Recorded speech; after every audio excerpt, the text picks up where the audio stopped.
ಪೂಜೆ ಮಾಡಿಸ್ಬೇಕು. ನಾವು ಮನೆಯವ್ರನ್ನ ದೊಡ್ಡಪ್ಪ ಬರ್ತೀನಿ, ನನಗಿದೆಲ್ಲ ಗೊತ್ತೇ ಇಲ್ಲ. ಅಲ್ಲ ಈ ನವರಾತ್ರಿ ಅಲ್ವಾ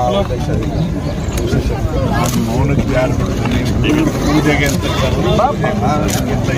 ಏನು ಅರ್ಥ ಇಲ್ಲ. ಸರ್ ಇದು ಕೇಸಿಗೆ ಎಲ್ಲಿಗೆ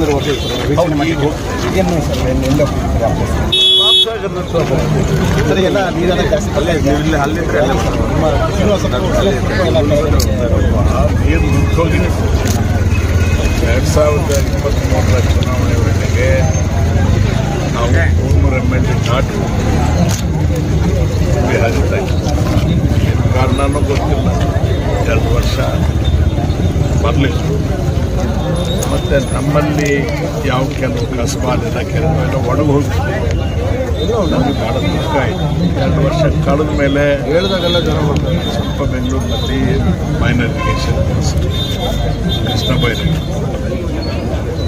ನಜೀರ್ ಎಲ್ಲರೂ ಯಾಕಪ್ಪ ಹೀಗೆ ಮಾಡ್ತಾರೆ?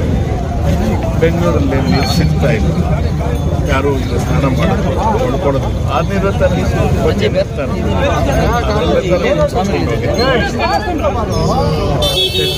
ಚೀಫ್ ಅಷ್ಟೇ ಒಂದೇ ಮೀಟಿಂಗ್ ರಿಪೇರ್ಸ್ ಮಾಡಿ ಈಗ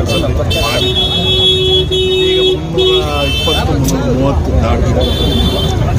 ನಮಗೆ ಇನ್ನೊಂದು CS treatment plant BWS December ಅಂತ್ಯ ಅಥವಾ ಜನವರಿ ಮಧ್ಯಕ್ಕೆ ಅದು ರೆಡಿ ಆಗುತ್ತೆ. ಅದಾದರೆ ಇನ್ನೊಂದು 50-60 MLA ಜಾಸ್ತಿ ಆಗುತ್ತೆ.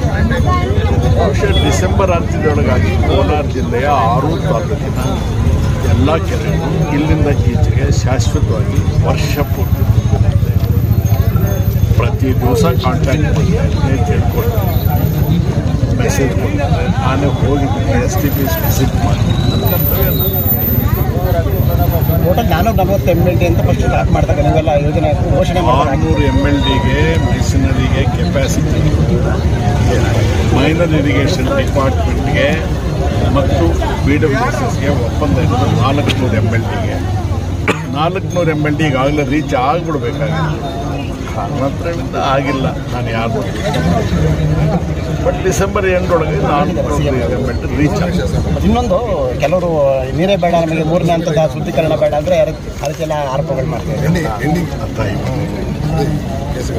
ಯಾರಿಗೆ ಬೇಡ ಅವ್ರಿಗೆ ಬೇಡ, ಬೇಕಂದ್ರೆ ಏನು ನಡೀತಮ್ಮ, ನಾನು ಅವನೇ